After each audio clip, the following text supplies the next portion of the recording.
Before the construction of my media products could begin, I researched into existing products to observe the forms and conventions which were either used, developed, or challenged.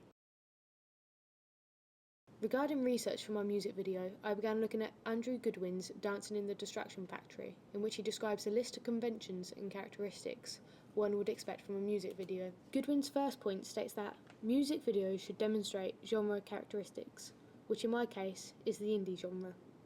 To establish indie characteristics that I could incorporate with my own video, I researched more into common conventions of the indie genre, which included a narrative story combined with a performance element, nature, fashion, and love.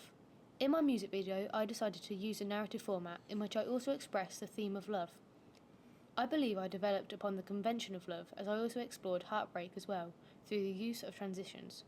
I chose to explore this concept as I believe it appeals to my target audience, because at the age they are at, love plays an important feature. I chose to challenge the indie convention of performance within my video. I believe that my chosen song of Fumes worked best with just a narrative format, as it makes audience members focus on the lyrics and meaning of the song. This was also the case for numerous other indie music videos that I looked at, including If I Get High by Nothing But Thieves and Sex by Eden. I combined the nature scenes within my video to promote a chilled, relaxed atmosphere, a popular characteristic within the indie genre. I also connected nature with feelings of love and happiness, whereas the gloomy scenes were mostly situated indoors. I used the element of fashion, as this is a vital aspect of the indie genre. Examples of this are a red checkered flannel and a pair of vintage jeans. Both are iconic pieces of indie clothing. Additionally, Goodwin argued that there is always a relationship between lyrics and visuals, which either illustrate, amplify, or contradict the lyrics. The videos that I looked at to generate my initial ideas all illustrate the story through visual means. I believe that my music video for Fumes also illustrates the lyrics. The lyrics convey a relationship which has turned harmful, a couple full of happiness and love who now resent each other. I express this by transitioning from the present to past memories, which is also signified by the filter change from blue to pink. These memories are referred to as dreams in the lyrics. Therefore, I lined up the majority of the past scenes with this key word. It's not love, but it's better than dreaming. Oh, I'm on fire. My video also follows Goodwin's theory that there is a relationship between music and visuals. For instance, during one of these flashback scenes, I ensured that it lined up with the music when it had a tone change from a harsh, rhythmic beat to a soft sequence of melodies that reflect sensations of love that is visible on camera.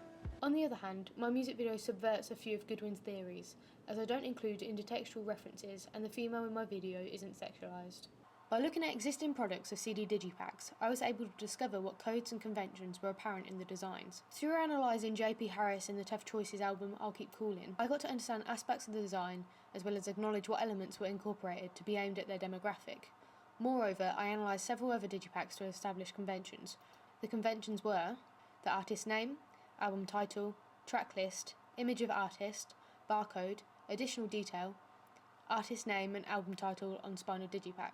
Within my own digipack, I decided to include all of these characteristics. However, I did challenge one. I decided not to feature a photograph of my artist on the CD digipack and instead made my design animated. I chose to do this to highlight the individualism of Eden's music visually. Through doing this, it supports the fact that indie music revolves around the music itself instead of the image of the artist. The process of creating my own music magazine advertisement was extremely similar, as yet again I researched into existing products to discover their codes and conventions. These consisted of the artist's name, which was the most prominent text, as well as the album title, release date and a logo. The majority also included an image of the artist. Other conventions included social media, reviews and ratings, and distribution information. I decided to reinforce the indie culture within my design and keep it simplistic, featuring the most significant things within the design, including the artist name, album title, an image of the artist, and release date. I also decided to feature Eden's various social media websites, because indie artists are very reliant upon these to promote their material. Overall, I mainly used codes and conventions of existing media products, however I did challenge some of them. For example, by not including a performance element within my music video, and not featuring the artist in my CD digipack design.